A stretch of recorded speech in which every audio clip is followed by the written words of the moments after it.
Good afternoon. Sussex Cricket Club say they were approached to fix a match in 2011.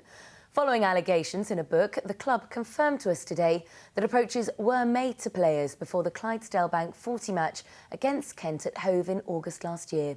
Fiona Irving reports. It was August 2011. The Sussex Sharks were the favourites. A win against their Kent neighbours would have guaranteed them a place in the Clydesdale Bank semi-finals. They lost by 14 runs. But today the club said despite having been asked to fix the match, all 11 players were going for a win. Players got approached by phone, offering them financial incentive to ensure that Sussex lost the game against Kent. They immediately rebuffed that and then straight after the game reported it to the club. We undertook our initial investigations and then passed the matter on to the ECB from there for them to carry out their own investigations. The game was a relatively low-profile county match, but it was shown live on Sky and televised in India. And it's thought the level of interest in the subcontinent, the millions who would have watched it, made it more vulnerable to match fixing. There was a degree of interest nationwide, but worldwide as well. And the bookmakers in the subcontinent would have been taking bets on this game, be it on how many runs would be scored in the first over, the first 10 overs, or indeed the result of the match. Match fixing has blighted the game at the highest level. Former Pakistan cricket captain Salam Butt was jailed last year for his part in the deliberate bowling of no balls in a 2010 test. Today in Hove, locals said that even though the ICC cleared the Sussex club of any wrongdoing, the fact they were approached taints the game. It just makes the game look, it's not a fair game. It makes it look like it is a corrupt game. Any kind of corruption, even at that kind of relatively low level, I think is a worry. The club say they're committed to ensuring that cricket's integrity isn't breached. Fiona Irving, BBC South East Today, Sussex County Cricket Club. Police in Brighton are to revisit the scene of an attack on a woman exactly a week after it occurred. They've released CCTV of a man they want to talk to in connection with the incident.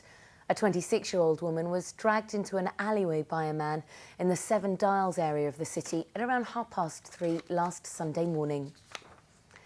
Meanwhile, hundreds of people will march through the streets of Brighton later to highlight concerns over safety at night. The aim of the event, called Reclaim the Night, is to highlight the fears of women who are afraid to walk through the city at night because of the fear of harassment and sexual violence. The Archbishop of Canterbury, Dr. Rowan Williams, has received the Freedom of the City of Canterbury. The award is in recognition of his work in the district and his contribution to charities in the local community. He will step down in December after 10 years in office. Alex Beard reports. Of this last 10 years. He holds many titles and responsibilities, but now Archbishop Rowan Williams can say he is a freeman of Canterbury. Well, it feels like a real honour and a sort of recognition of the fact that we as a family have felt very much part of Canterbury. We've not been here very much in a sense because the main base is London, but we try to be here a couple of times a month. We try to be here for a few weeks every year in the summer and Christmas and Easter. And we have really felt that this is a place that's been home to us, so it's a very, very warm and welcome thing. The Archbishop joins a long list of freemen, including Terry Waite. 20 years ago I received the Freedom of the City of Canterbury, which is a great honour, but of course I worked for Robert Rumsey. I was 12 years with Robert. Well, 12 years, I say, 5 of those were spent in Beirut as a captive. As well as his honorary role, the Archbishop was given a caricature, a parting gift from the council. Well, it used to be the case that the Archbishop was given the freedom automatically, but no longer. We don't do that anymore. But this particular Archbishop, Rowan Williams, has spent a lot of time in Canterbury and spent a lot of time with the homeless and in his diocese and with schools, and we think he particularly deserves it. Freemen have the ancient right to drive their sheep through the city, a right the Archbishop and others are considering testing in the future to raise money for charity. Alex Beard, BBC South East Today, Canterbury. This year's Children in Need appeal in the South East has raised more than £923,000. That figure is expected to rise further as fundraising events are still being held over the weekend. In Tunbridge Wells today, a band of 20 ukulele players busked in the Pantiles for the charity. Football now, and all our league teams were in action this afternoon. In the Championship, there were good away wins for both our sides. Charlton winning 1-0 at Burnley and Brighton 2-1 at Huddersfield. In League One, Crawley drew 2-2 at home to Walsall.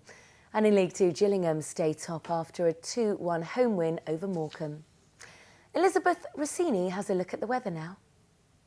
Hello there, a very good evening to you. It's going to feel really very chilly tonight. Still a bit of wet weather to come from this rain band, just pushing up over parts of Sussex and Kent. It will soon clear away though into the evening, leaving behind it clearing skies. Now temperatures will really take a tumble tonight, down to 3 or 4 degrees Celsius in many of the towns, of course lower than that. In fact, below freezing in many rural spots, particularly cold I think across parts of Surrey into tomorrow morning. So a widespread frost into tomorrow, but there'll be plenty of sunshine around. In fact, a pretty decent autumn's day. It will stay dry, there'll be light winds. Things will warm up in the sunshine, but still things on the chilly side. Temperatures only up to around 7 or 8 degrees Celsius, perhaps 9 towards the coast.